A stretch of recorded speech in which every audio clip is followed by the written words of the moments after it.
The night before the news broke, the world felt painfully normal for Amanda Halterman.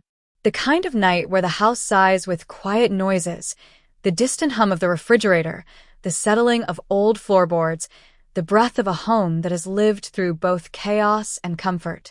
Outside, Kentucky's winter wind moved slowly through bare branches, brushing against the windows like a reminder that the world keeps turning whether we're ready or not. Amanda wasn't thinking about cameras or contracts or season premieres. She wasn't thinking about the pressure of reality TV or the way strangers from across the world wait for her next update.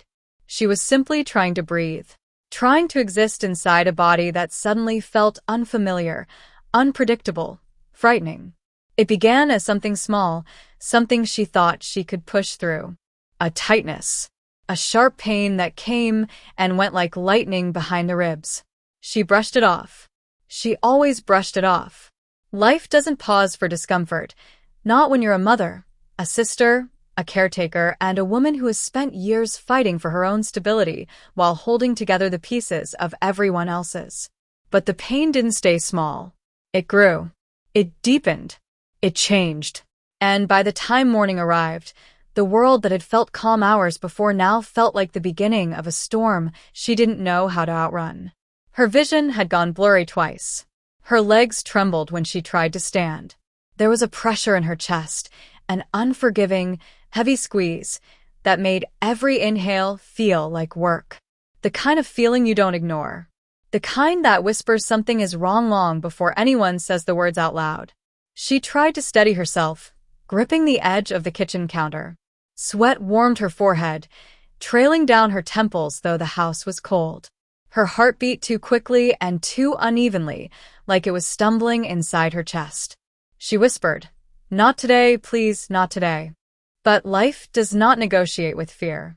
When her vision blurred a third time, when her breath shortened into shallow, panicked gasps, she reached for her phone with shaking fingers. She didn't dial a sister. She didn't call a friend. She called for help. And that call changed everything. The paramedics arrived with the urgency of people who've seen too many close calls, too many lives turn in a single heartbeat. Their voices were calm, but their movements were sharp, focused, efficient. They didn't waste words. "Amanda, can you hear me? How long has this been happening? Stay with us, okay?" Voices around her grew distant as her world narrowed to bright lights, gloved hands, the cold sting of an oxygen mask pressed to her face. Her body trembled with fear she couldn't hide anymore. And in that moment, when she was lifted onto the stretcher, when the paramedics exchanged glances heavy with concern, she felt something she hadn't felt in years, a loss of control. She had spent so long fighting through pain, pretending she was fine, convincing the world she was stronger than her struggles. But lying there, helpless beneath fluorescent lights and medical equipment, she felt the truth settle in a way that was impossible to ignore. Something inside her body was failing. And the timing could not have been worse. Because while Amanda was being rushed to the hospital, producers of 1,000-Pound Sisters were finalizing schedules. Cameras were being prepped. Storylines were being planned. The premiere date was approaching. Fans were waiting. And the network expected Amanda, sharp-tongued, fiery, loyal Amanda, to show up as she always did. But life had other plans. Inside the ambulance, Amanda's fear became something raw, real. Her chest tightened again, pushing panic through her veins. She tried to speak, but the oxygen mask muffled her voice. The paramedic squeezed her hand. "You're going to be okay. Just breathe with me." But part of her wasn't convinced. Part of her wondered if this was the moment everything broke. If this was the moment her story took a turn she wasn't ready for. She thought of her family, her children, her siblings. Tammy, Amy, Chris. She thought of the viewers who always saw the strength she fought so hard to maintain. She wondered if they would ever know how scared she was right then. When the ambulance doors swung open under the harsh glow of the ER entrance, Amanda felt the world tilt. The cold air hit her face. Voices echoed around her as doctors rushed her inside. And in that blur of panic and movement, one truth rose above everything else. The new season of 1,000-Pound Sisters might never start the way anyone expected. Because the woman who held the family together, the woman fans adored for her honesty, her grit, her brutal humor, was now fighting a battle no cameras had planned to capture. A battle she didn't choose. A battle she didn't see coming.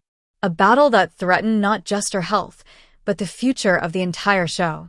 The hospital lights were too bright, cold, clinical, almost intrusive. They washed over Amanda as nurses moved around her like a well-rehearsed storm, their hands quick and practiced, their eyes filled with a kind of calm urgency that only comes from experience. She was wheeled into a room that smelled of antiseptic and quiet dread. The bed beneath her felt both too soft and too unforgiving, like it was made to cradle someone much weaker than she ever allowed herself to be. Machines beeped steadily, forming a rhythm that didn't match her heartbeat, which still fluttered with fear. A nurse spoke gently as she placed monitors on Amanda's chest. "You're safe now. We're going to take good care of you." But the words floated through the air like they belonged to someone else's story. None of it felt real. Not the oxygen tube resting under her nose, not the cold metal of the pulse oximeter clipped to her finger, not the sting of the foreneedle as it slid beneath her skin. For the first time in a long time, Amanda felt small, vulnerable, and she hated it. She tried to focus on her breathing, but every inhale made the pressure in her chest pulse like a warning signal. Her fingers trembled against the blanket. Her throat tightened, not from physical pain, but from the weight of fear she'd swallowed for years. A doctor entered, flipping through her chart, his expression sharpening as he scanned the numbers. "Amanda," he said, stepping closer, "your vitals are unstable. We're going to run a series of urgent tests. Have you felt anything like this before?" She shook her head, her voice barely a whisper. "Not like this. Not this bad." He nodded, but his eyes betrayed concern. They moved her again, down another hallway, into another room, onto another machine. Cold gel. Wires. A scanner humming around her. Everything felt distant, dreamlike, as if she were watching herself from far away. And while doctors and nurses worked, reality TV producers were waking up to messages they didn't expect. A text. A missed call. A note from the network. Something's wrong with Amanda. While she lay under the harsh glow of medical equipment, the world outside reacted like a ripple hitting every shore at once. Producers exchanged hurried messages. Schedules were questioned. Plans shifted. Because Amanda wasn't just part of the show, she was one of its anchors.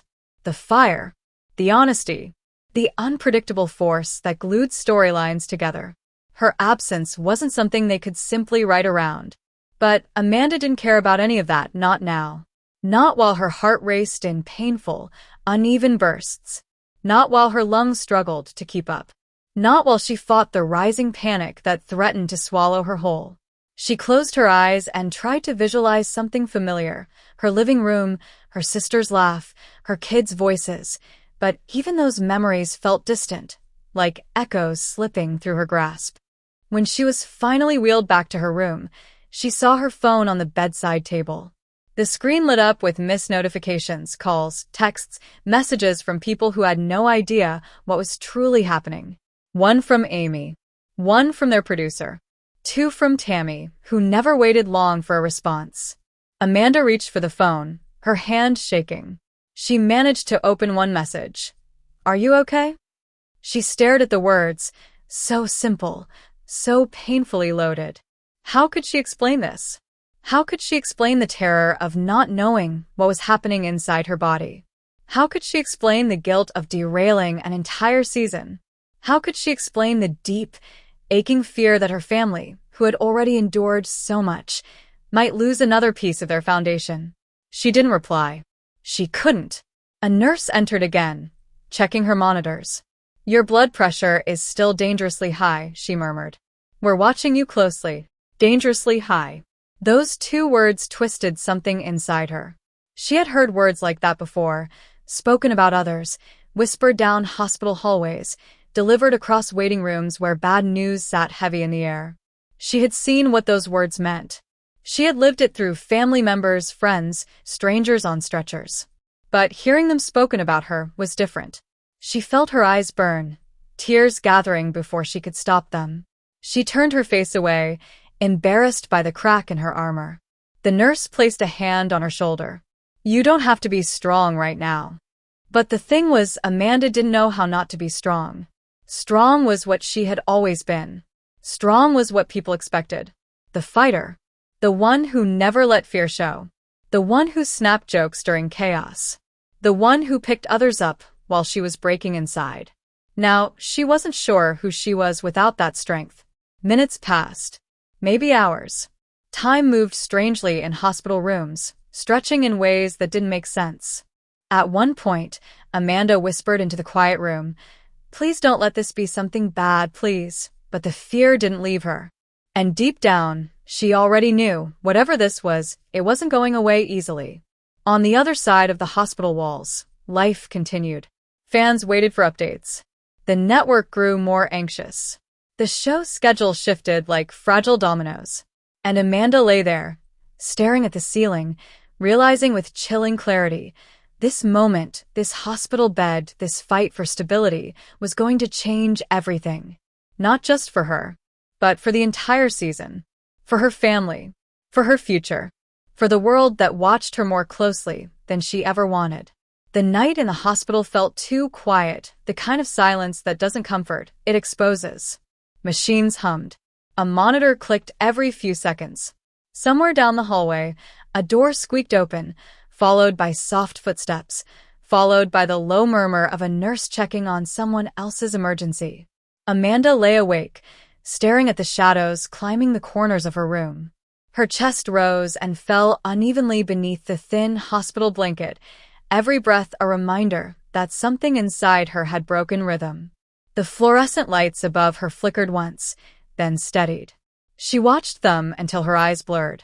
For years she had lived in a state of constant motion, driving buses, filming the show, taking care of her kids, helping Amy and Tammy, filling in as the loud voice, the backbone, the hilarious tell-it-like-it-is sister who never backed down. Now she couldn't even sit up without feeling lightheaded. It angered her. Not at the hospital. Not at the doctors. Not even at the illness she didn't yet understand. She was angry at the betrayal of her own body. Her phone buzzed again, lighting up the dim room. Another message. And another. When she finally picked it up, the screen revealed dozens, not just from family members but from producers, crew members, friends from Dixon, and even fans who somehow sensed something was wrong the moment she went quiet. One message from a producer stood out. "We can work around filming. Just focus on getting better. Don't worry about the season." Amanda let the phone rest on her stomach, breathing deeply, though each breath made her ribs feel tight. She wished it were that simple. She wished it didn't matter. She wished her absence didn't send ripples through so many people's lives. But it did. Another knock on the door pulled her from her thoughts. A doctor entered, holding a clipboard and wearing the kind of tired expression that told her he had more bad news than good. "Amanda," he said gently, "we've reviewed your scans." Her heart thumped, hard once, then unevenly. He stepped closer, his voice quiet but steady. "There are signs of a vascular irregularity. Something we need to monitor closely." The words vascular irregularity felt foreign, almost too clinical to belong to her real life. She swallowed. "What does that mean?" "It means your blood pressure instability may not be random," he explained. "There could be underlying issues with blood flow. We need more tests before we know exactly what we're dealing with." Could be. Might be. We need more tests. All the phrases she feared hearing. Amanda blinked slowly, absorbing the words like they were drops of cold rain hitting her skin. Her hands tightened around the blanket. "Is it dangerous?" she finally whispered. His silence was short, but long enough to terrify her. "We're not taking any chances," he said. "We need to keep you for observation until we understand the full picture." She nodded, her throat tightening as emotion rose like a tide she couldn't fight back. When the doctor left, the room felt heavier. She pressed her palms to her eyes, trying to steady herself. Tears didn't fall, but they threatened. She wasn't scared of hospitals. She wasn't scared of needles. She wasn't scared of pain. Amanda was scared of not knowing. Not knowing what was happening in her body. Not knowing how long she'd be here. Not knowing how this would affect her future and the show that had become part of her identity. She had filmed through stress, heartbreak, chaos, family fights, surgeries, and losses. But this was different. This wasn't a storyline. This wasn't an episode arc. This was her life. A beeping sound pulled her attention back to the machines beside her. Her blood pressure climbed again.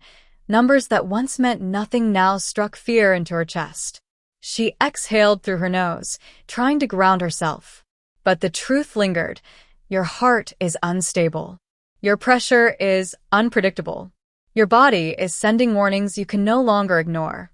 Suddenly, she remembered something her mother told her years ago. Your body will whisper before it screams. Amanda realized, with a chill rolling down her spine. This was the screaming. She glanced at her phone again. A message from Tammy. 5 voice notes from Amy. And a simple text from one of her sons. "You're gonna be okay, Mom." That message cracked her. Not in a way that made her fall apart, but in a way that made her want to fight harder. For them. For herself. For the life she wasn't ready to lose. She placed the phone beside her and let her eyes close, letting the hum of machines lull her into an uneasy half-sleep. As she drifted, one thought clung to her like a shadow. Something inside her life, and inside her season, was about to change. And there was no turning back. Morning drifted into the hospital room like a hesitant visitor, soft, pale sunlight sneaking past the half-closed blinds. It painted thin stripes across Amanda's blanket, her arm, the machines that kept watch over her through the night. She woke slowly, as if her mind had to climb through layers of exhaustion before surfacing. Her neck felt stiff. Her throat was dry. Her head carried a dull ache that pulsed in sync with her heartbeat. For a moment, she forgot where she was. Then the steady beeping of the monitor reminded her. The hospital. The tests. The vascular concern. The uncertainty that had wrapped itself around her like a heavy coat she couldn't take off. She tried to sit up, but dizziness washed over her like a sudden wave. She steadied herself with one hand gripping the bed rail, breathing slowly until the room stopped spinning. A nurse walked in, carrying a tray. "Good morning, Amanda." "How are you feeling?" "Tired," she admitted. "And kind of out of it." "That's normal," the nurse said softly. "Your body is working overtime." Amanda gave a weak laugh. "Story of my life." The nurse smiled faintly, checking her blood pressure again. The cuff tightened around her arm, squeezing hard before releasing. A long beep. A flashing number. Amanda saw the result. Her heart sank. Again, too high. Again, too unstable. The nurse looked at the numbers with a careful expression, the kind that tried not to alarm but wasn't reassuring, either. "I'll let the doctor know," she said before stepping out. Amanda lay back against the pillows, closing her eyes. She wished the numbers would stop climbing. She wished she could make her body behave. She wished she knew why everything inside her was suddenly out of balance. She had always been the one who powered through pain, who shrugged off discomfort, who said, "I'm fine," even when she wasn't. But this wasn't something she could push through. This was something that demanded surrender. The door opened again, but this time it wasn't a nurse. It was Amy. Her little sister looked exhausted, worry carved into her face. Her hair was pulled into a messy bun, her jacket half-zipped, like she'd rushed out of the house without thinking twice. "Amanda," she whispered, her voice breaking. Amanda forced a smile. "You didn't have to come." Amy ignored that and moved straight to the side of the bed, taking her hand. "You scared the hell out of us." Amanda squeezed her hand gently. "I scare myself too." Amy sat down, eyes flicking to the machines. "What did they say?" "They're still running tests," Amanda answered. "Something about vascular problems. Blood flow. Pressure issues." "I don't know yet." Amy's face fell.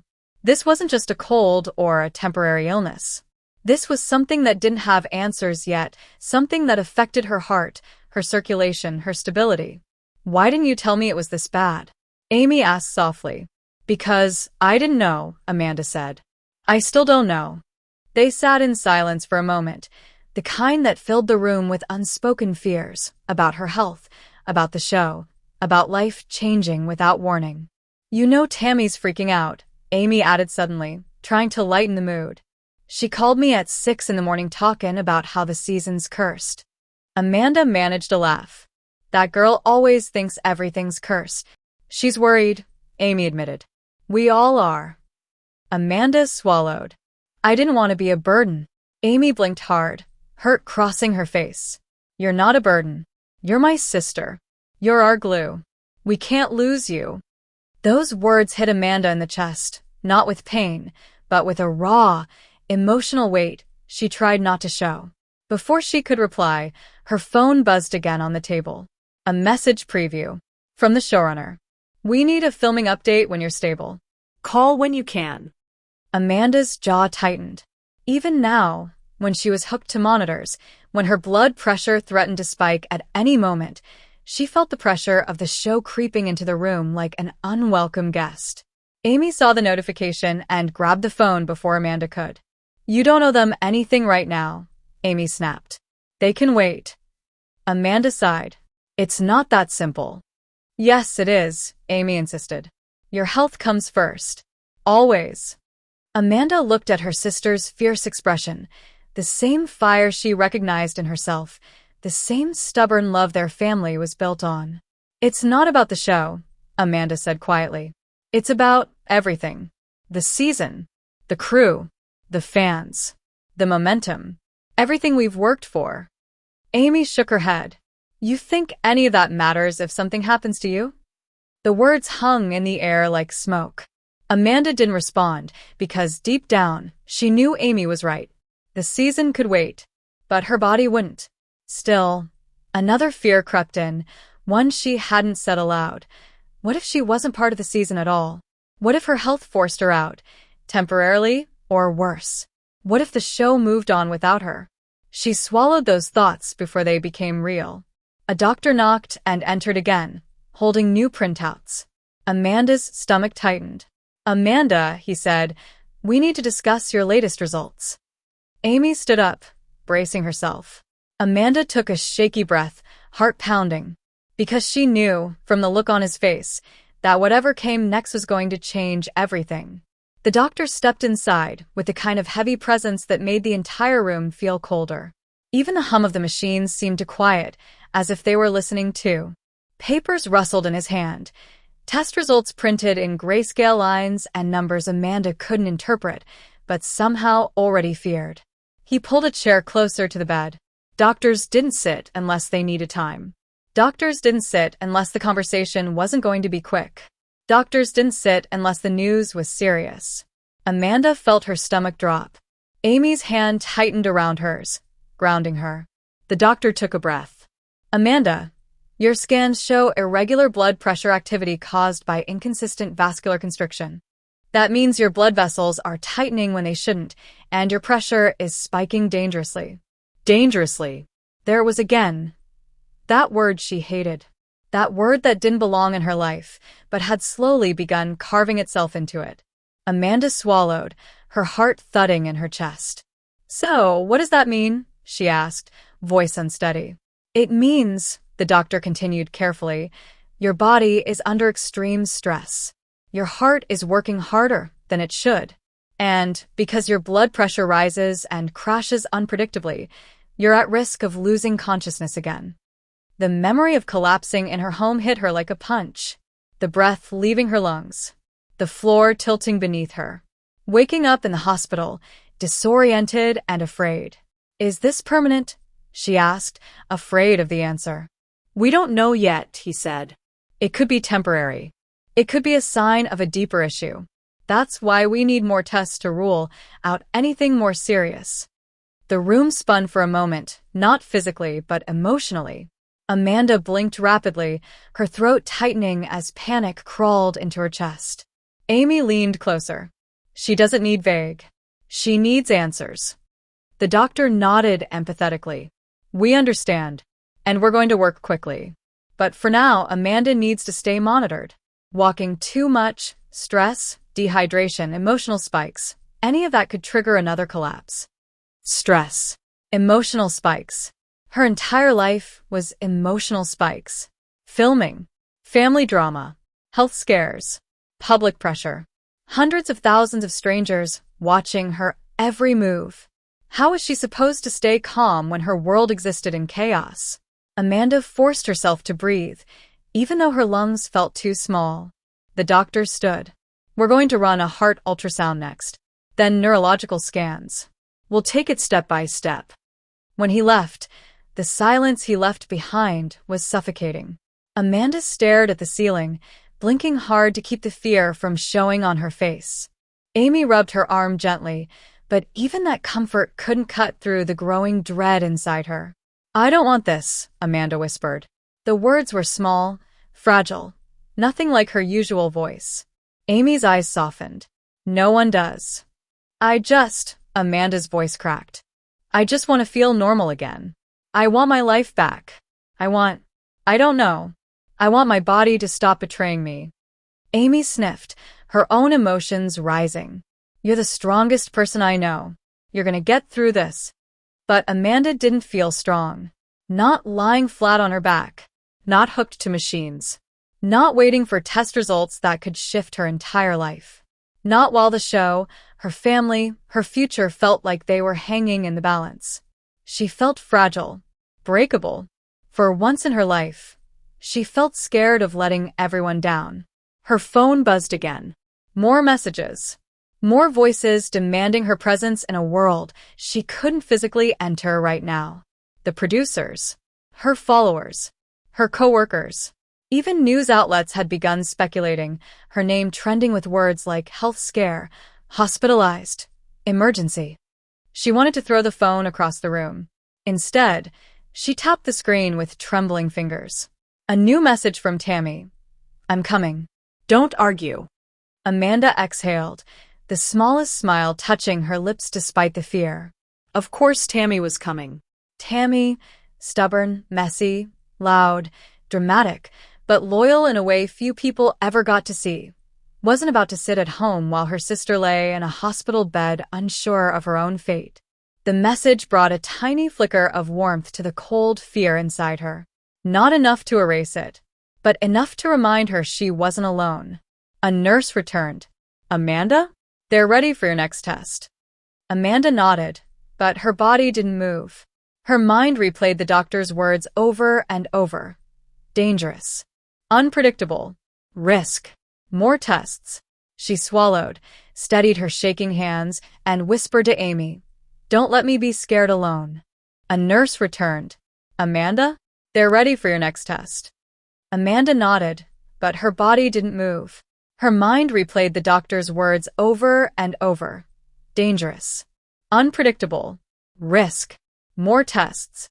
She swallowed, steadied her shaking hands, and whispered to Amy, Don't let me be scared alone. Amy stood immediately. You're not alone. I'm right here. We're all right here. Amanda took a breath, not steady, not strong, but real. And for now, that had to be enough. The nurse began to wheel her toward the hallway, the fluorescent lights passing overhead in long white streaks. Every push of the wheelchair felt like another step into a future she wasn't ready to face. A future where answers might finally come. A future where the truth, whatever it was, would reshape everything. Her life.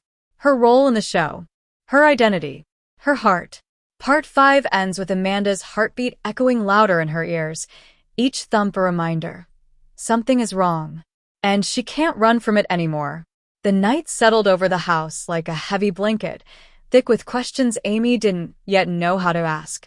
Shadows stretched across the floor, moving slowly as the ceiling fan turned in its tired, uneven rhythm. It wasn't late, not by the clock at least, but the weight of the day made it feel like midnight had arrived early. Amy sat at the edge of her bed, leaning forward with her elbows on her knees, staring down at her hands. They were steady now, calmer than they had been in the hospital, but there was still a tremble inside her she couldn't quite shake. A tremble that wasn't physical. A tremble that came from knowing too much and not enough at the same time. She wanted answers. She wanted clarity. But most of all, she wanted reassurance, real, solid reassurance that she and Tammy weren't about to lose something they'd fought years to rebuild. Across the room, her phone buzzed again, lighting up the dim space with its cold glow. It was Tammy this time, sending a string of messages that ranged from worried to furious to confused, all mashed together the way Tammy always communicated when fear got the best of her. Why didn't anyone tell me? Is Chris hiding something? This is just like last time. I'm not doing this again, Amy. Amy read each message slowly, letting the words sink into her chest. She could practically hear Tammy's voice, the quick breathing, the sharp edge, the panic hiding underneath the anger. It wasn't the kind of panic that came from sickness. It was the kind that came from love. She typed a reply, but didn't send it. Deleted it. Typed another. Deleted that too.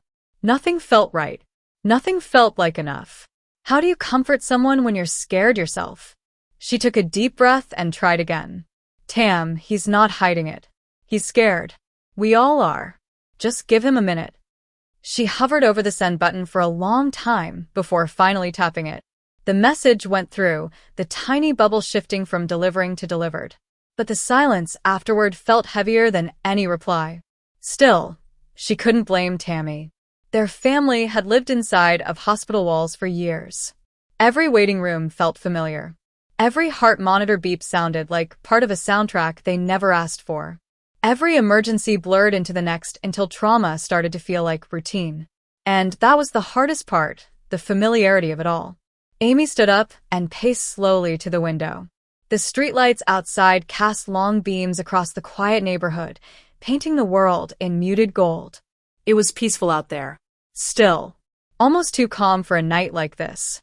Behind her, she heard a soft creak, the sound of Gage's bedroom door moving slightly, just enough to tell her he was shifting in his sleep. The sound grounded her, reminded her why she kept fighting, why she kept going, why she couldn't break. Not tonight. Not yet. She pressed her palm against the cool glass and exhaled slowly.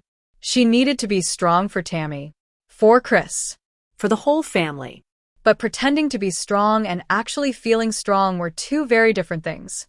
Amy whispered into the empty room, barely louder than a breath. Please let him be okay. The words weren't a prayer exactly, not in the traditional sense, but they were something close. Something sincere. Something raw. She closed her eyes, letting the silence hold her for a moment, letting it wrap around her like a temporary shelter. A small break before the next wave hit. Because Amy knew the truth. Tomorrow would bring more questions. More fear. More decisions waiting to be made.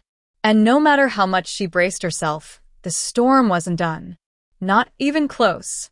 Morning didn't arrive so much as it crept into the house quietly, like it was afraid to step too loudly on a day that was already fragile. The first rays of sunlight slid across the floorboards, soft and hesitant, illuminating the cluttered corners of Amy's living room, the toys, the blankets, the half-folded laundry left from a night when her mind was too busy to finish anything. Amy stood in the kitchen, motionless, staring at the coffee maker as it gurgled and hissed, filling the pot with slow, steady streams of brown comfort. She didn't actually want coffee. Her stomach was too tight for that. But the familiar routine of making it gave her something to hold on to. A ritual. A rhythm. A reminder that the world hadn't completely spun off its axis. Tammy hadn't replied to her message from the night before. Amy checked her phone again, refreshing the screen even though she knew it wouldn't change anything. Nothing. Just silence. But that silence was loud. She wrapped her hands around the counter's edge, grounding herself. She needed to call Tammy, but she could already imagine how that conversation would go. The fear, the frustration, the impatience, the desperate need for answers no one had yet. And Chris, she wasn't ready to call him either. She didn't want to push. Didn't want to crowd him when he was already drowning in enough weight of his own. So she stood there, frozen somewhere between wanting to help and not knowing how. Then, out of nowhere, the front door rattled with a sudden, familiar knock. Quick, uneven, rushed. The kind of knock that didn't ask permission but demanded attention. Amy's heart skipped. Only one person knocked like that. Before she reached the door, she heard a voice muffled through the wood, urgent, tired, and holding back a storm. Amy, open up. Please.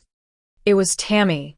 Amy unlocked the door and pulled it open, and there Tammy stood, breathless, hair pulled back in a messy bun, eyes glistening with a kind of emotion she tried hard to hide.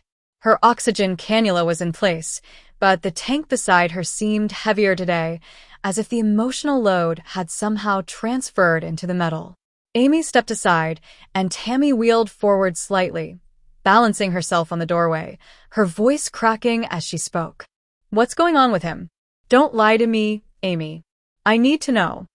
Amy swallowed hard. Tammy didn't yell, not like she sometimes did when emotion overwhelmed her. This was different. This was quiet. And quiet from Tammy was always scarier than loud. She guided her inside slowly, making sure Tammy didn't trip over the rug, then closed the door behind them. The house felt too small now, too tight, like it couldn't hold two people carrying so much unspoken fear. Tammy parked herself near the couch, her hands gripping the armrests, knuckles pale. She wasn't shaking, but she looked like she could, at any moment. Amy sat across from her, meeting her eyes carefully. Tam, we don't know everything yet. Tammy scoffed, frustrated, hurt, but more scared than anything else. That's the problem, Amy. We never know anything until it's too late. We didn't know with Dad. We didn't know with Mama. We didn't know when I almost died. And now Chris. Her voice cracked mid-sentence, her breath hitching as if the words themselves were too heavy to push out. Amy leaned forward, her voice soft. He's not gone, Tammy. And he's not giving up. You know him. You know how stubborn he is. Tammy looked away, blinking hard, her jaw tightening. That's what scares me, she whispered. Every time one of us ends up in a hospital bed, we always say the same thing. We're fighters. But fighters get tired, Amy. Fighters fall. And what if this time she couldn't finish the sentence. Amy moved to sit beside her, placing her hand over Tammy's. For a moment, neither of them spoke. They just breathed, slow, shaky, uneven breaths that said more than any words ever could.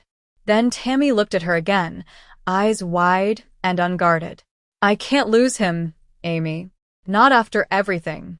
Not after we finally started doing better. Amy squeezed her hand gently. We're not losing him.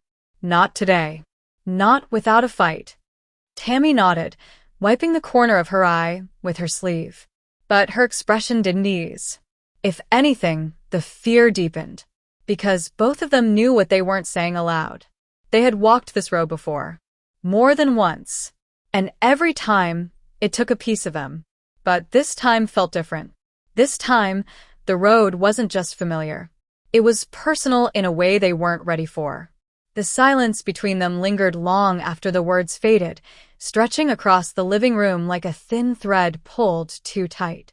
Tammy shifted in her chair, adjusting the oxygen tube that had begun to feel more restrictive than supportive. It wasn't just the physical pressure of it, it was the reminder. The reminder that every breath she took came with history. Battles. Close calls. Hospital rooms. Fears she'd tried to bury, but that always resurfaced when someone she loved was hurting. Amy watched her sister carefully, noticing every micro-expression, the twitch at the corner of her lip, the small shake in her hands, the way her eyes drifted toward the floor whenever fear got too close.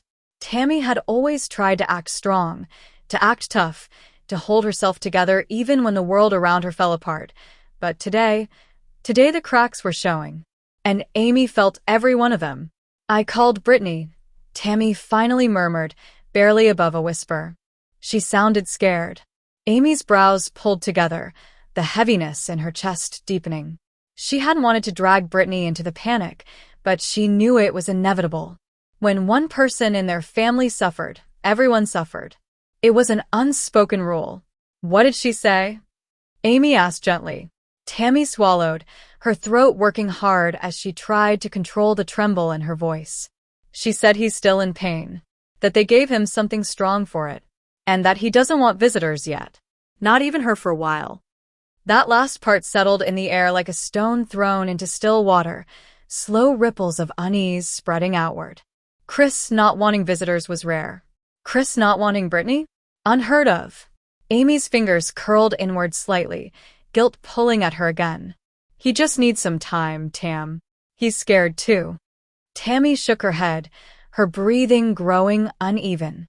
He shouldn't be alone while he's scared. None of us should be. Amy couldn't argue with that. Not after everything they'd lived through. Not after the nights she spent praying for Tammy's survival. Not after watching Chris fight for his health, his life, and his future through surgeries and setbacks no one ever truly understood unless they lived it. But she didn't know how to comfort Tammy when every fear Tammy had was valid. "Do you want to go see him?" Amy asked quietly, even though she already knew the answer. Tammy's eyes widened with a complicated blend of hope and dread. "Of course I do. But what if he gets upset? What if showing up makes things worse?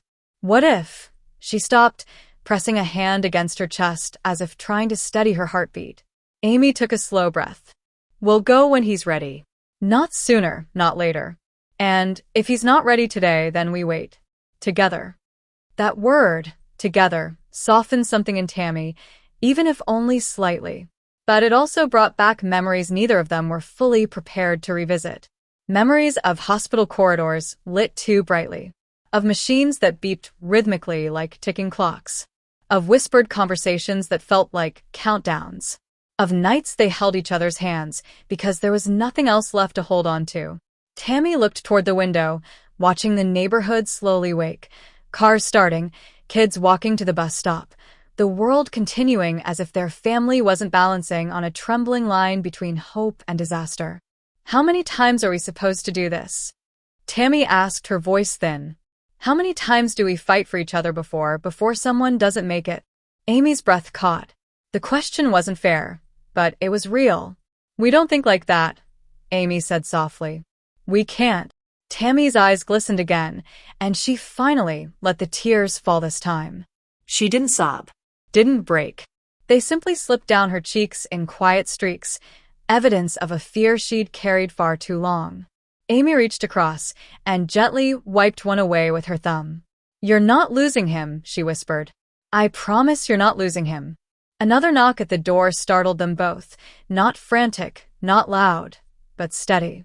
Intentional. Amy froze. Tammy straightened, her breath catching. It wasn't a neighbor's knock.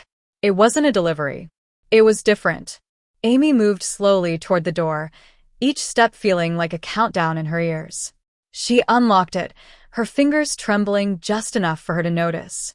When she opened it, what she saw made her breath leave her all at once. It wasn't Chris. It wasn't Brittany. It wasn't anyone she expected. It was someone holding a small envelope.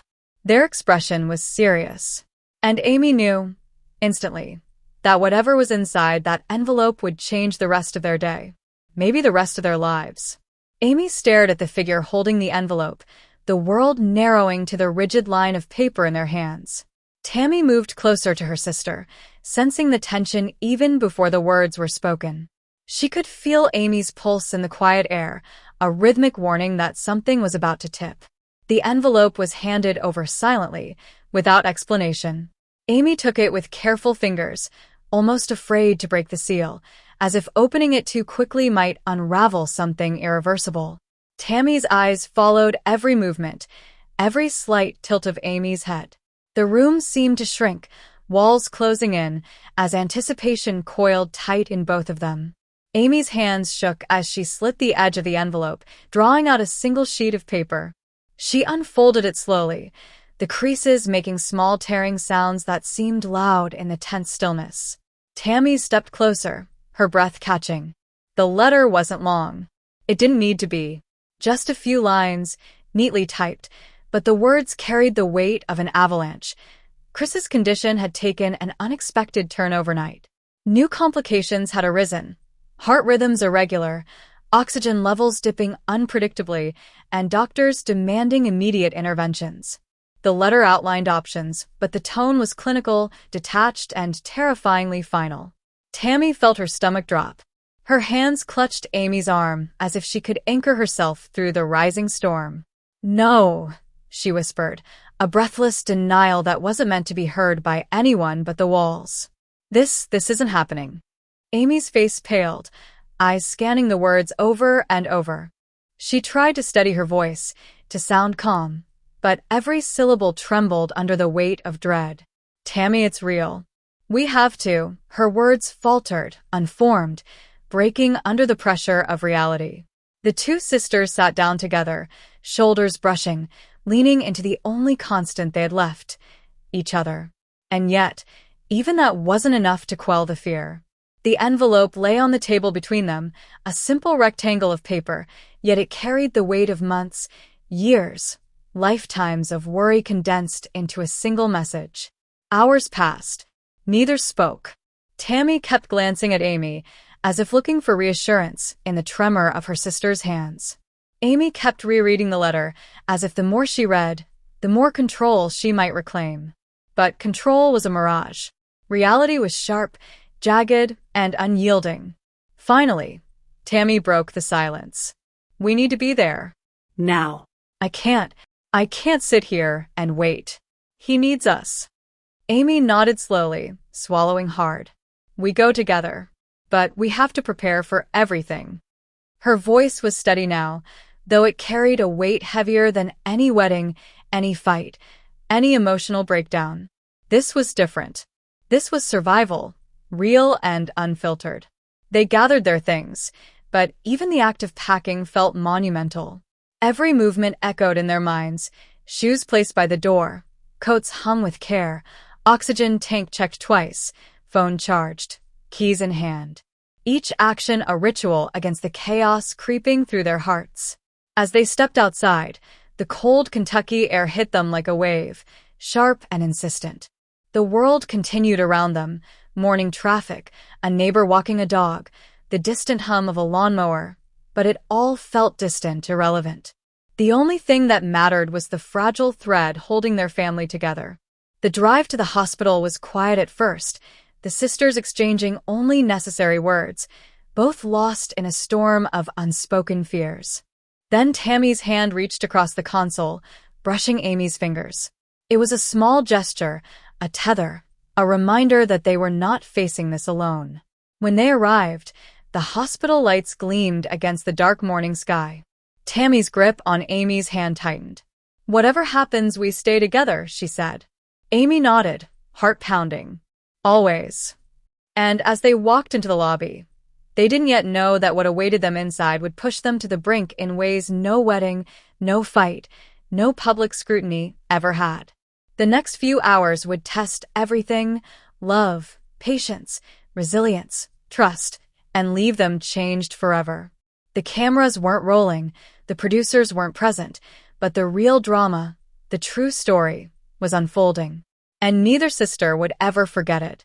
The hospital corridors were cold, sterile, and echoing. Every step Amy and Tammy took seemed amplified, bouncing back from the linoleum floors with the weight of every unspoken fear. They arrived at the room, the door slightly ajar, and the smell of antiseptic hit their senses like a warning. Time seemed to slow. Chris lay in the hospital bed, pale, fragile but alive. Machines beeped around him, marking every irregular heartbeat, every shallow breath. Nurses moved with practiced efficiency, but their eyes carried the quiet tension of those who had seen too many fragile lives hang in the balance. Tammy's chest tightened as she stepped forward, instinctively holding Amy's hand. Amy's jaw clenched, fighting tears that threatened to spill. Chris opened his eyes weakly, and the sisters felt a wave of relief and terror collide. There was relief because he was still here, still fighting. There was terror because every glance, every pause in his breathing, reminded them how thin the line had become. Tammy bent down, resting her forehead against his arm.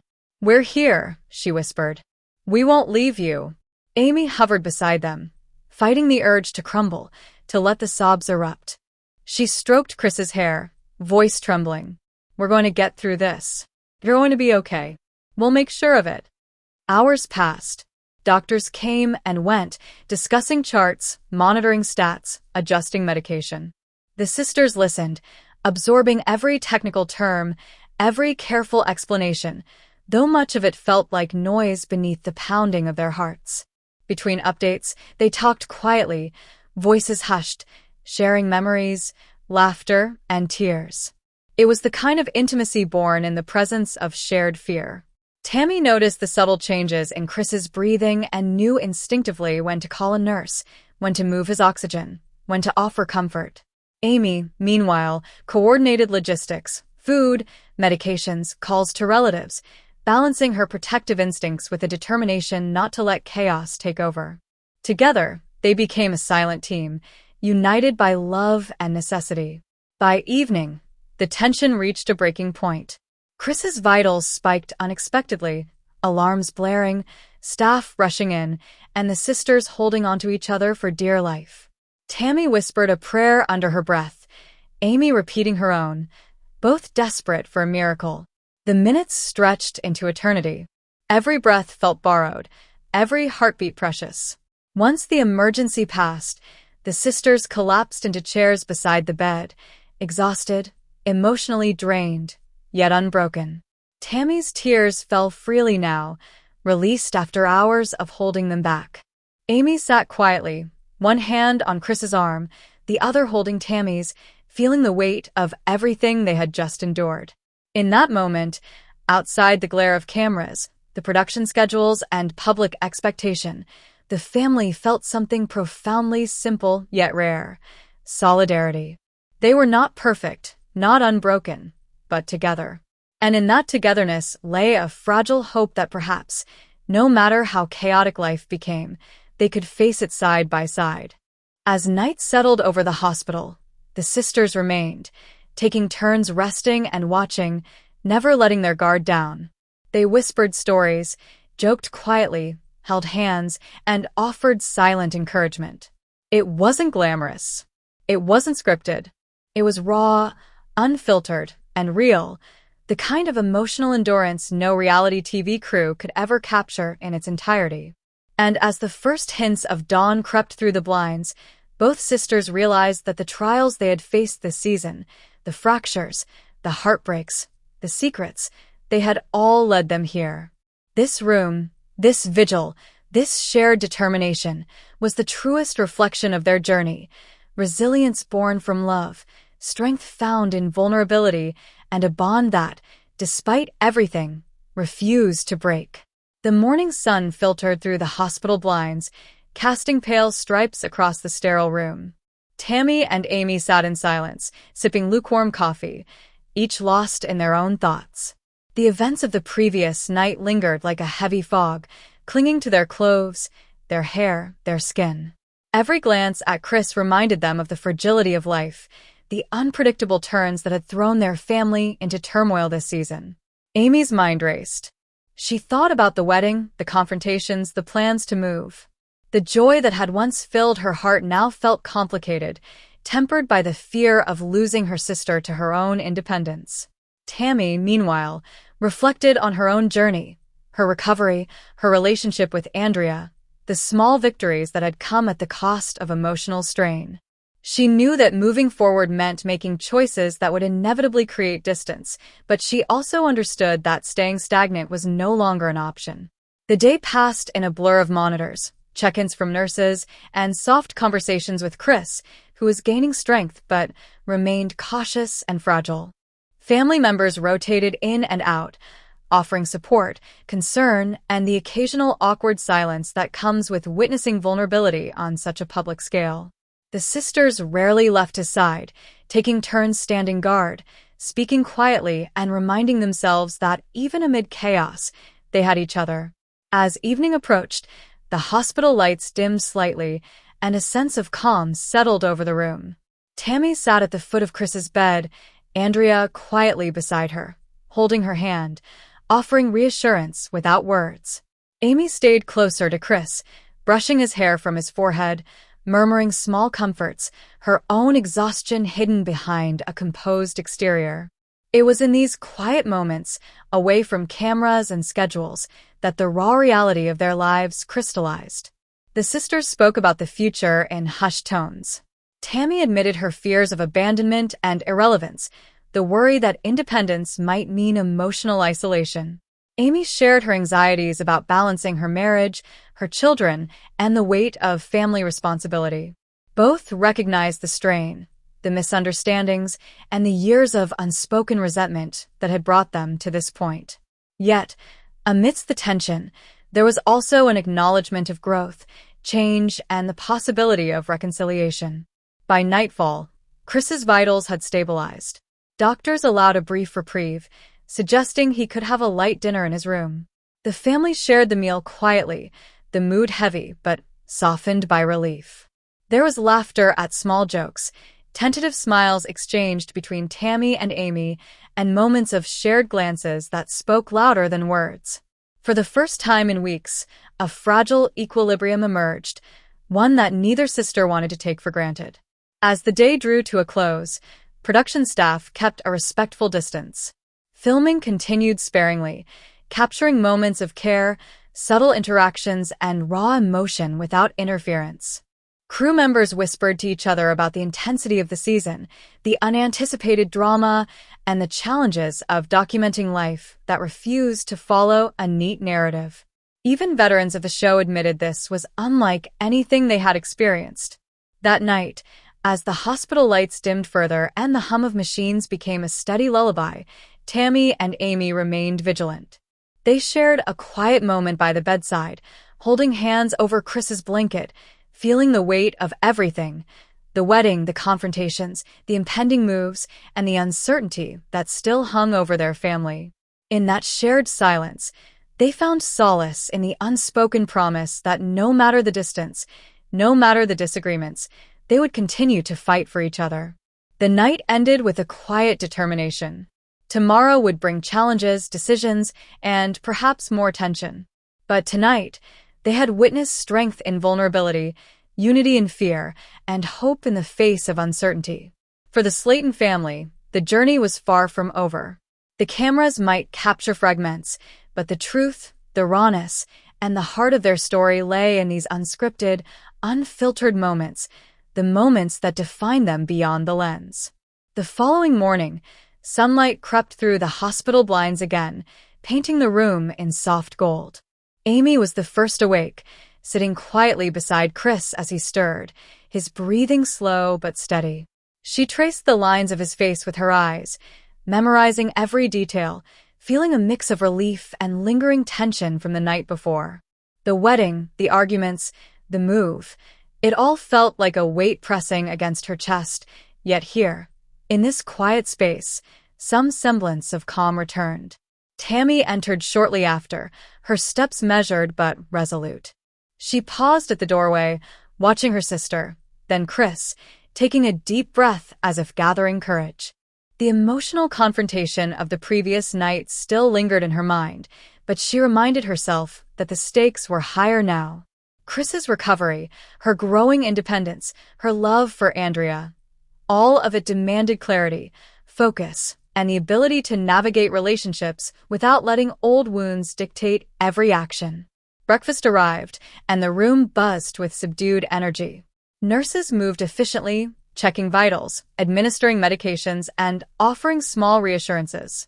Tammy and Amy coordinated, ensuring Chris had what he needed, while Andrea quietly supported Tammy, sitting close, offering gentle reminders and comforting touches. The sisters worked together seamlessly when necessity demanded it, and yet, beneath the surface, tension hummed, a reminder that reconciliation was fragile, not complete. In a brief pause between medical routines, Amy and Tammy stepped into the hallway, away from the cameras, to speak privately. Their conversation was hesitant at first, punctuated by long silences and careful word choices. Tammy spoke of her excitement for the future, but also of her fear that stepping into independence would cost her the closeness she had with Amy. Amy responded, sharing her own fears of losing her sister's presence, of balancing her marriage, her children, and the family she had always felt responsible for. Both admitted vulnerabilities that had gone unspoken for years, recognizing that this season had amplified everything, forcing raw truths to the surface. Meanwhile, Production staff observed discreetly, careful not to intrude on these private moments. Their notes detailed subtle shifts in tone, body language, and interactions, moments that would normally be condensed or edited for television. Yet, these were the scenes that carried the weight of truth, the fragments that revealed the depth of the sisters' bond and the strains placed upon it. It was clear that the season had evolved into something far more complex than anticipated, a story not only of weight loss, weddings, and romance, but of identity, emotional growth, and family dynamics tested under pressure. By mid-morning, the focus shifted to practical matters. Plans for Amy's relocation were finalized, requiring careful coordination between movers, housing arrangements, and filming logistics. Tammy's apartment move also required attention, accessibility adjustments, equipment arrangements, and scheduling permissions for filming inside Andrea's apartment. Both sisters were aware that these changes, while necessary, symbolized larger shifts in their lives. Amy's step into marital independence, Tammy's step into self-sufficiency, and that the emotional consequences would ripple through the family in ways that no one could fully predict. As the day progressed, tensions resurfaced subtly. Small misunderstandings, clipped responses, and lingering glances revealed that neither sister had fully processed the events of the previous night. Crew members worked diligently to capture footage, but even they recognized the challenge, documenting authenticity without exacerbating raw emotions. One veteran crew member noted that the environment felt like walking a tightrope over a canyon of emotion, and that even minor interactions could trigger unexpected responses. By afternoon, Chris was resting, and the room grew quieter. The sisters sat together, sharing soft laughter over memories from past seasons, their camaraderie fragile but real. It was a small, significant reprieve, a reminder that even in the chaos of this tumultuous season, connection still existed. Andrea leaned in beside Tammy, her presence grounding, offering a stabilizing influence amid the emotional turbulence. For a moment, the room felt like a sanctuary, a pause in the storm, before reality inevitably pulled them back into the ongoing pressures of life, filming, and family responsibility. Later, Amy requested a moment alone with Chris. They walked down the quiet hospital corridor, speaking softly, sharing plans for the future, discussing the move, and weighing the balance between personal happiness and familial obligations. Amy's voice was steady, but tinged with vulnerability, revealing the weight of decisions she had made and the ones she still faced. Chris responded with quiet understanding, supporting her choices while acknowledging the emotional complexity of leaving family behind. Meanwhile, Tammy took a short walk outside with Andrea, the crisp Kentucky air brushing against her face. They spoke candidly about love, independence, and the challenges of stepping into a new chapter while maintaining ties to the past. Tammy admitted the guilt she felt over the emotional strain with Amy and the fear of drifting apart. Andrea reassured her that growth did not mean abandonment, that it was possible to embrace independence while preserving meaningful connections. Tammy nodded, feeling the truth in the words, even as uncertainty lingered. As evening approached, filming resumed with care, capturing the sisters' quiet reflections, interactions with Chris, and moments of bonding that contrasted sharply with the explosive tensions of previous days. Crew members commented on the raw emotional energy in the room, noting that this season had moved beyond typical reality TV drama into the territory of deeply human storytelling, emotionally complex, unfiltered, and incredibly powerful. Night fell, bringing a sense of temporary closure. The sisters sat together once more, reflecting on the day, their voices low, expressions contemplative. While challenges remained, small steps toward understanding had been taken. Though the future remained uncertain, the bond between them had been tested and, in some ways, strengthened. Not through perfection, but through resilience, honesty, and the courage to confront pain directly. The next morning arrived with an uneasy stillness.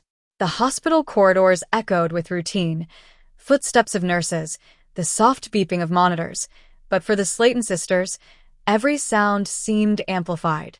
Amy stirred first, her mind replaying the previous day's conversations, the emotional honesty she had shared with Tammy, and the looming reality of leaving Kentucky.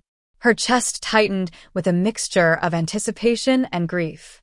The wedding, the move, the confrontations, they were no longer isolated events. They were threads woven into the fabric of her life, impossible to ignore. Tammy lingered in the room a little longer than usual. She watched Amy and Chris interact, the gentle gestures, the quiet jokes, the normalcy that felt almost foreign after weeks of tension and chaos. Tammy's own thoughts drifted between pride in her sister's courage and the gnawing fear of being left behind, not just physically, but emotionally. She had spent years relying on Amy as her anchor, and now that anchor seemed to be shifting, pulling away with each step Amy took toward independence. Crew members moved carefully, aware that the sisters' fragile state required sensitivity. They captured candid moments, not for spectacle, but for truth. Little exchanges of laughter, glances of reassurance, fleeting gestures of intimacy between siblings that reminded everyone watching that connection still existed despite the fractures. The cameras documented it all, the subtle ways Tammy adjusted Chris's pillow, the way Amy's hand lingered on her husband's arm, the quiet acknowledgement of each other's presence without a word spoken. Midday brought discussions about the next steps in filming. Amy's move required coordination with movers, packing teams, and the production crew, while Tammy's integration into Andrea's apartment demanded precise planning. Both sisters were acutely aware that these logistical details symbolized far more than mere relocation. They represented life transitions, emotional shifts, and new chapters that couldn't be undone. The weight of these changes pressed down on everyone involved, even as the Slaytons attempted to carry on with routine tasks. By early afternoon, Tammy requested a private moment with a crew member she trusted. She expressed concerns about being able to maintain her independence while still preserving the bond with Amy. Her voice was quiet but intense, carrying layers of emotion. Fear, hope, guilt, and determination all tangled together. The crew member listened patiently, offering reassurance and practical advice, understanding that what Tammy was navigating went far beyond the scope of filming. It was the delicate balancing act of self-growth within a family system that had been strained for years. Meanwhile, Amy focused on tangible tasks, coordinating with movers, organizing household items, and ensuring Chris's comfort. But even as she tackled the logistics, her mind kept returning to Tammy. The sisterly divide, though quieter than the previous night's storm, still weighed heavily. Amy worried that the move, though necessary for her own growth, might accelerate the emotional distance between them. She questioned how to balance her happiness with the responsibility she felt toward her sister, knowing that the right answers were not simple or immediate. By late afternoon, Tammy and Andrea arrived at the apartment for a walkthrough. Accessibility adjustments had been made, and the space was now ready for filming. Tammy moved slowly through the rooms, testing doorways, practicing maneuvers with mobility equipment, and imagining the life she could build here. Andrea observed closely, providing support, encouragement, and gentle reminders of her sisterly and familial bonds back in Kentucky. Tammy's excitement was palpable, yet beneath it lingered the subtle tension of leaving familiar ground, leaving behind routines and roles that had defined her life for decades. Evening came, and the sisters reunited at the hospital. Chris was resting comfortably, and both Amy and Tammy found themselves in a rare moment of shared silence. Words were unnecessary. Their presence alone conveyed layers of emotion that had been too complicated for conversation. Production crew observed respectfully, understanding that some moments carried significance beyond what could ever be captured on screen. The quiet was a temporary balm, a pause in the ongoing narrative of transformation, tension, and tentative reconciliation. Nightfall brought reflections. Amy, alone in her temporary quarters, journaled quietly about the events of the day, her thoughts a mix of gratitude, apprehension, and determination. She wrote about the emotional distance from Tammy, the excitement of her new life with Brian, and the responsibility she felt toward Chris and the broader family. Her words were raw, unfiltered, and tinged with vulnerability, proof that even the strongest among them carried fears and doubts beneath the surface. Tammy, too, reflected privately. Sitting on her apartment balcony with Andrea beside her, she contemplated independence, love, and the fragility of familial bonds. Her journey had been marked by milestones both physical and emotional, yet this step, moving out, claiming autonomy, navigating life with Andrea, felt like the most profound test yet. She admitted to herself that fear and excitement could coexist, and that embracing change didn't require abandoning her past or her sister. The cameras continued rolling, capturing both structured scenes and spontaneous moments. What emerged was a portrait of two sisters navigating seismic shifts in their lives, balancing personal growth with family loyalty and confronting truths that had long been buried. Crew members noted that while the filming schedule remained demanding, the sisters' willingness to be open, even vulnerable, created footage that was compelling, authentic, and emotionally resonant in ways no scripted drama could replicate. As midnight approached, Amy and Tammy prepared to rest, the day's events leaving a palpable weight in the room. Despite the tensions and uncertainties, both recognized the importance of the journey, the raw, unfiltered exploration of love, loyalty, independence, and the complexities that bind family together. Season 8 was unfolding not as a neat storybook, but as a living, breathing narrative, each moment unpredictable, each interaction laden with meaning. The following morning, a new energy swept through the Slaton household, fragile yet undeniable. Amy woke earlier than usual, the sunlight cutting through the curtains and casting long shadows across the room. Her body felt heavy from fatigue, but her mind was alert, racing through the plans for the move and mentally preparing for the day's filming. She dressed quietly, careful not to disturb Chris, who had been sleeping peacefully. Even the simplest morning routine felt loaded with significance, every step a reminder that the life she had built and the changes she was about to make carried enormous emotional weight. Tammy, meanwhile, lingered in the apartment she now shared with Andrea, pacing slowly from room to room. Each space felt like a canvas for her independence, yet with each passing moment, a subtle undercurrent of anxiety bubbled beneath her excitement. She tested her mobility, reviewed routines for daily living, and planned meals meticulously.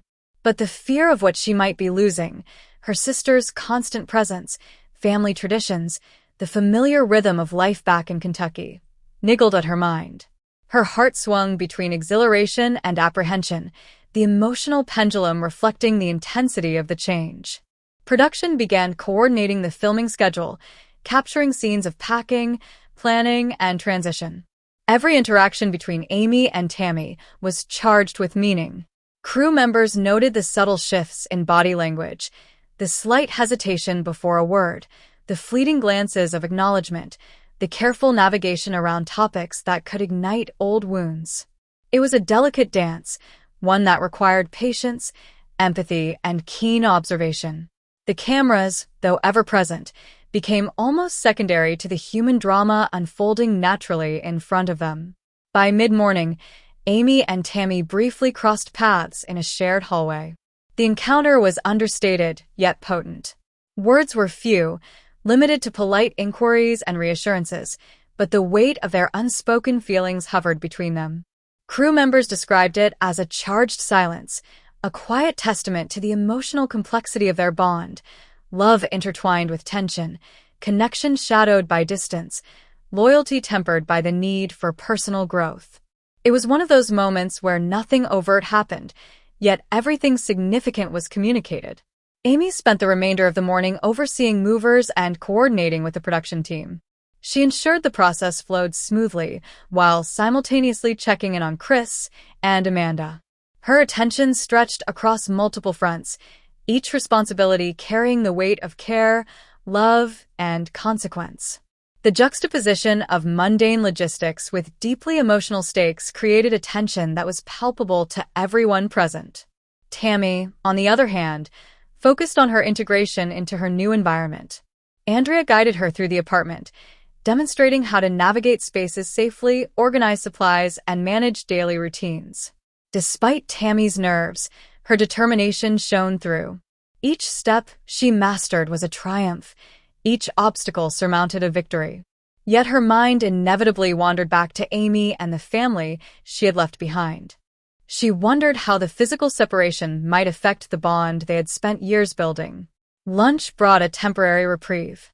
The sisters ate separately, but were aware of each other's presence. Amy sat with Brian, discussing furniture arrangements and household plans. Tammy shared a meal with Andrea, reviewing accessibility adjustments and making notes for improvements. Though physically apart, their thoughts often drifted back to the other, an invisible tether that pulled at both hearts even amid independence. The afternoon was punctuated by a series of intimate interviews for the cameras. Amy spoke candidly about the emotional toll of the move, the joys and fears of new beginnings, and the difficulty of balancing self-interest with familial responsibility. Her words were measured, thoughtful, and tinged with vulnerability. Tammy's interview mirrored similar themes: honesty about her fears, pride in her progress, and acknowledgement of the complex relationship she shared with Amy. Both sisters conveyed a deep sense of self-awareness and understanding that growth often comes with discomfort and pain. As the day progressed, production orchestrated a joint scene, a carefully mediated interaction between Amy and Tammy intended to capture reconciliation without forcing confrontation. The sisters approached it cautiously, aware of the cameras yet committed to authenticity. They spoke, laughed, and navigated small disagreements, each interaction a microcosm of the larger emotional journey. Crew members noted that these moments, subtle yet profound, revealed the sisters' capacity for understanding, empathy, and resilience, even amid lingering tension. Evening arrived, and with it, a quiet reflection. Amy and Brian sat together, reviewing the day, discussing next steps, and quietly acknowledging the sacrifices inherent in change.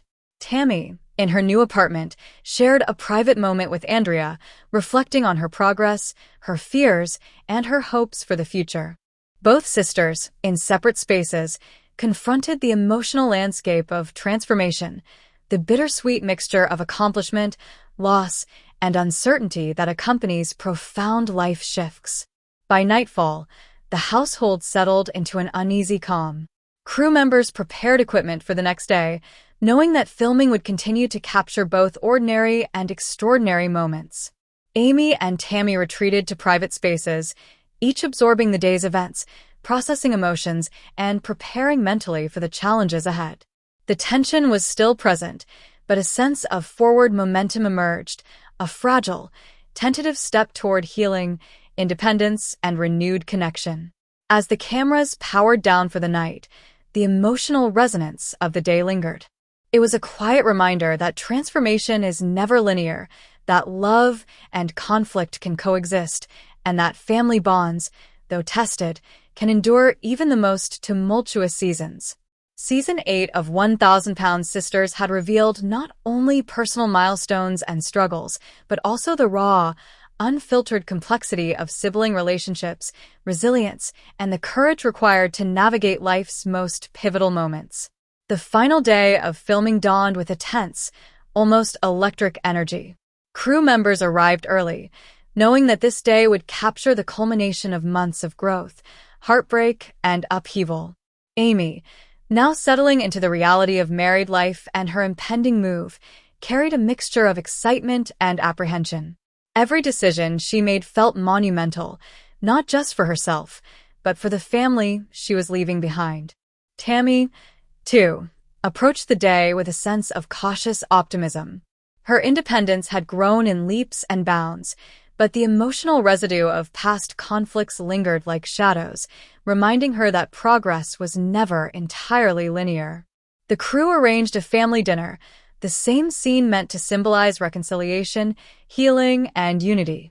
However, the reality on the ground was far more complex.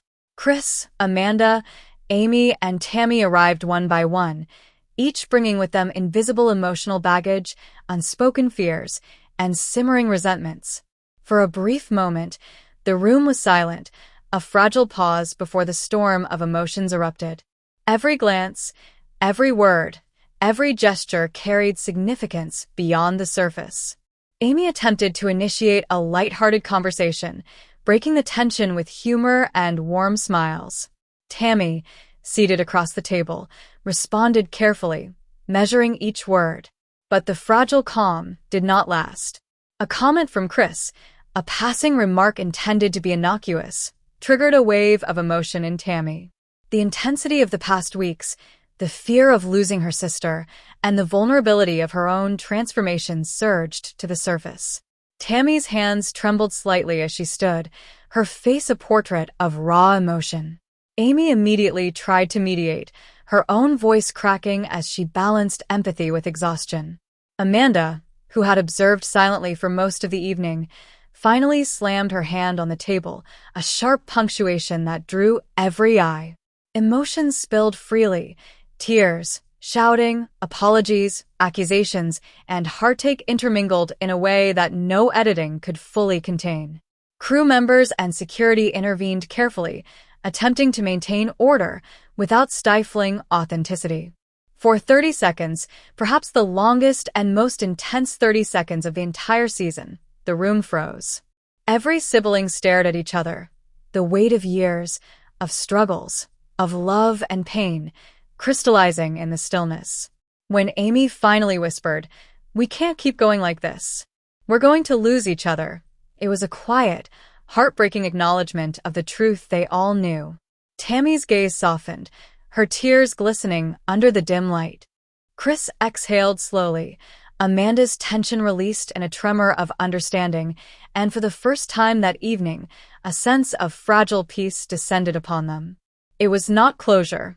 It was not perfection. It was real, raw, and deeply human. Amy and Brian prepared for their move, carrying with them a mixture of excitement for the future and grief for the past they left behind. Tammy embraced her independence, thriving in her new home and her relationship with Andrea, while also confronting her vulnerabilities head-on. The siblings remained imperfect, divided yet connected, each navigating the complexities of growth, identity, and love. The season finale, unlike any before it, captured not just transformations of body, but transformations of spirit.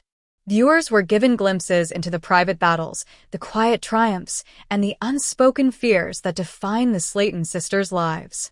Season 8 became a testament to resilience, vulnerability, and the courage to face one's deepest truths. In the end, the story of Amy and Tammy, of Chris, Amanda, and the entire family was not about neat resolutions or scripted moments. It was about life unfolding in its messy, unpredictable, heartbreaking, and beautiful entirety. It was about the love that persists even when strained, the growth that emerges from conflict, and the human capacity to endure, to forgive, and to evolve. As the cameras finally powered down, the Slaton family, though forever changed, took a collective breath. They had navigated chaos, confronted fears, and discovered new dimensions of themselves. Season 8 of 1,000-Pound Sisters was more than reality television. It was a raw, unfiltered journey through life's most intimate trials, a story that would resonate far beyond the screen. The future remained uncertain, but the strength, courage, and love that bound them would continue to guide each step, reminding viewers that even in the face of upheaval, family endures and transformation is always possible.